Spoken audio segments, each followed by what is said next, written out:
नमस्कार, मैं अभिनेंद्र और आपने देखना शुरू कर दिया है the trend lines. Uttar Pradesh में माफियाओं की उल्टी गिनती शुरू हो चुकी है। जब से सूबे में योगी सरकार आई है तब से लगातार और ताबड़तोड़ माफियाओं पर एक्शन हो रहा है। कभी बुलडोजर चल रहा है तो कभी एनकाउंटर हो रहा है। इसी बीच पिछले दिनों माफिया अतीक अहमद के बेटे असद और माफिया अतीक अहमद के शूटर गुलाम को एनकाउंटर में ढेर कर दिया गया, जिसके बाद राजनीति भी गर्म हुई और चर्चाएं भी खूब हुई। लेकिन सबसे बड़ा सवाल यही था कि जिस माफिया का इतिहास 40 वर्षों का हो तो क्या उसका अंत इतनी आसानी से हो सकता है। अब इन्हीं सवालों के साथ वरिष्ठ पत्रकार सुशील तिवारी पहुंचे हैं आईपीएस राजेश पांडे के पास। मेरे साथ में है पूर्व आईजी राजेश पांडे जी, जो कि एसटीएफ और एटीएस के संस्थापक सदस्य रहे हैं और तमाम बड़े बड़े मामले सुलझाए। यहाँ तक कि श्री प्रकाश शुक्ला का जो इनकाउंटर हुआ था उसमें काफ़ी अहम भूमिका अदा की थी। और अब मैं बात करूंगा अतीक अहमद को लेकर। अतीक अहमद को लेकर भी तमाम एसटीएफ ने कार्रवाई की है। तो क्या लगता है कि अतीक अहमद का साम्राज्य खत्म हो गया, क्योंकि असद का इनकाउंटर हुआ, उस गुलाम का इनकाउंटर हुआ और तमाम उसके लोग मारे गए हैं। ऐसे में अतीक अब काफ़ी टूटा हुआ दिखता है, काफ़ी स्थिति खराब दिख रही है। क्या लगता है उसका साम्राज्य ध्वस्त हो गया है क्या? देखिए, ये साम्राज्य एक दिन का नहीं है कि एक घटना से ध्वस्त हो जाए।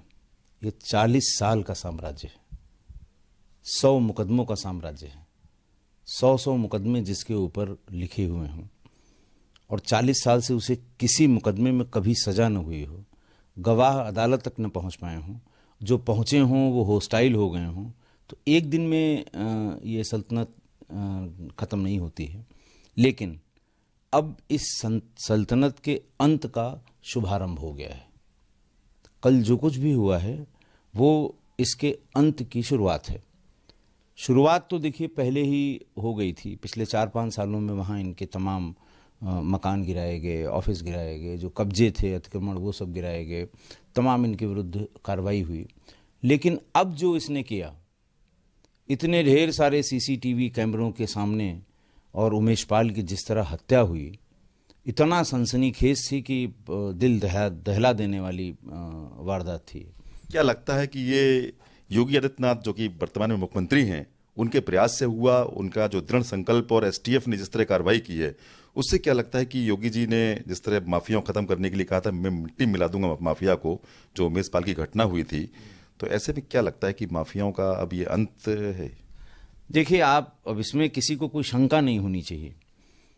एक मुख्यमंत्री ने चलती हुई विधानसभा में एक डिस्कशन के दौरान जब प्रयागराज की उस घटना का जिक्र हुआ तो ये कह के कि मैं ये विधानसभा में on the floor of house कह रहा हूं कि मैं इस माफिया को मिट्टी में मिला दूंगा। आप बताइए, लोकतांत्रिक इतिहास में, कम से कम उत्तर प्रदेश के लोकतांत्रिक इतिहास में, किसी जिम्मेदार आदमी ने, मुख्यमंत्री जी की तो किसी मुख्यमंत्री की बात ही छोड़ दीजिए, किसी जिम्मेदार आदमी ने क्या कभी ऐसा वक्तव्य दिया था? और क्या गलती है इस वक्तव्य में? हमारी, आपकी भी सबकी जिम्मेदारी है कि माफिया खत्म हो, मिट्टी में मिल जाएं, सिर उठाने का मौका न मिले। बिल्कुल। जिस दिन उन्होंने ये बात असेंबली में कही, उसी दिन प्रयागराज के लोगों से पूछिए ना आप, जो कभी टीवी के सामने नहीं आएंगे, कभी कैमरे के सामने नहीं आएंगे, कभी उनका प्रेस में स्टेटमेंट नहीं निकलेगा, जब उन्होंने ये वक्तव्य मुख्यमंत्री जी का सुना होगा तो उनके कलेजे की जो ठंडक है उसका एहसास भी आप नहीं कर सकते। एक इलाका है पूरा जिस पे उसकी रिट चलती थी, उसका शासन चलता था, उसकी सल्तनत चलती थी, और उसी दिन, और अगर किसी मुख्यमंत्री की विल पावर किसी चीज पे हो जाए, दृढ़ निश्चय हो जाए कि मैं मिट्टी में मिला दूंगा, तो बाकी सब तो सब्सिडियरी एजेंसीज हैं। क्या एसटीएफ, क्या प्रयागराज की पुलिस, क्या बाकी यूनिट्स, क्या इंटेलिजेंस, सब ने ताकत झोंक दी कि जो हुआ है वो गलत हुआ है और मिट्टी में मिलना तय है। एक बात उठती है, गुड्डू मुस्लिम जो अभी भी फरार है, इसका अगर देखा जाए वो भी काफ़ी बड़ा आरोपी है, काफ़ी बम उसने फोड़े वहाँ पर। तो ऐसे में क्या लगता है कि गुड्डू मुस्लिम को आप भी जानते हैं, क्योंकि गुड्डू मुस्लिम को आपने भी जब एसटीएफ में थे आपने अरेस्ट किया था। जी, किया था। तो क्या कहते हैं, गुड्डू मुस्लिम किस तरह का व्यक्ति है और ये किस तरह अब इसकी गिरफ्तारी संभव हो सकती है? देखिए, आपने एक एक करके देखा किसके किसके खिलाफ कार्रवाई हुई है। गुड्डू मुस्लिम इस कार्रवाई के अपवाद कभी नहीं हो सकते, वो कभी इसका अपवाद नहीं हो सकता। इसी लाइन में, जिस लाइन में बाकी कार्रवाई हो रही हैं, इसी लाइन में इसके विरुद्ध भी कार्रवाई होगी, मुझे कोई शक नहीं है।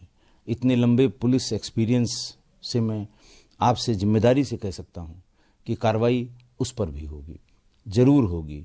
कब तक भागेगा, कब तक बचेगा, कानून से कब तक बचेगा। आपने कब गिरफ्तार किया था उसको? देखिए, जब ये एसटीएफ बनी थी तो उस समय एक दूसरे सिलसिले में, बिल्कुल ये यंग था, शादी भी नहीं हुई थी, 22-23 साल का रहा होगा, और एक घटना हुई थी वहाँ फैज़ाबाद में, तत्कालीन फैज़ाबाद में सराय राशि में।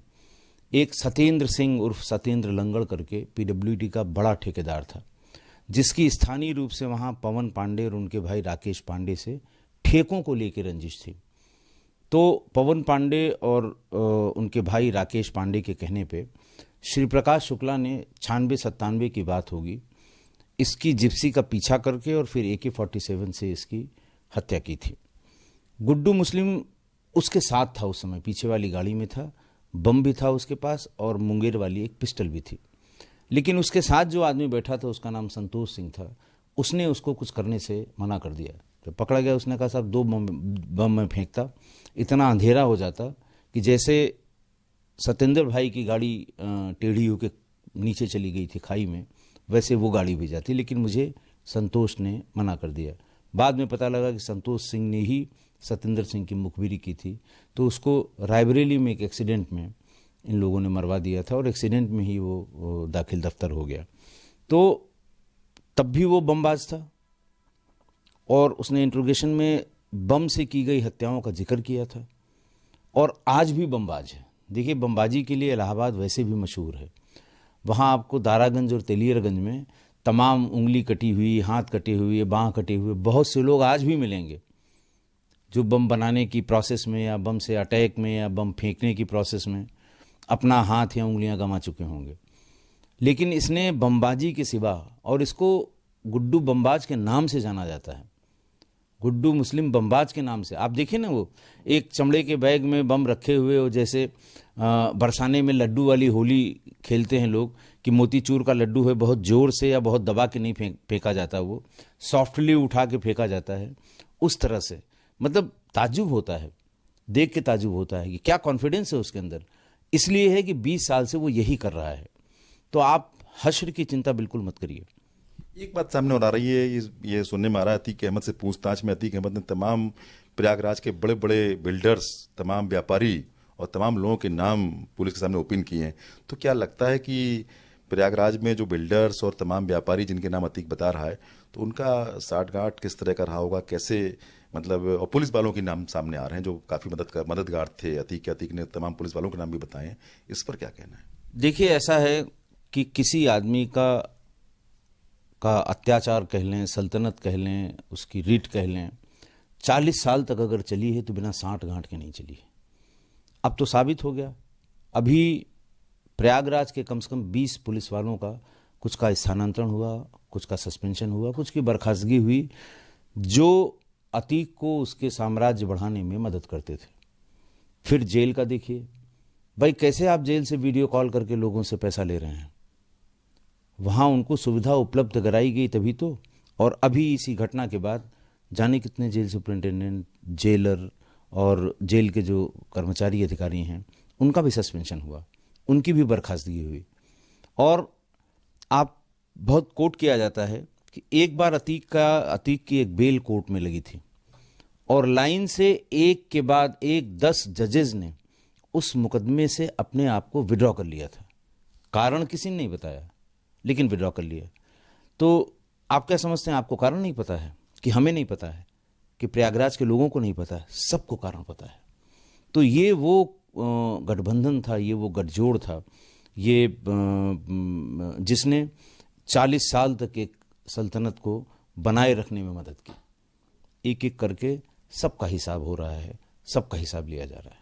तो राजेश पांडे जी कह रहे हैं सबका हिसाब हो रहा है और जो सल्तनत थी उसका अब अंत समय आ गया है।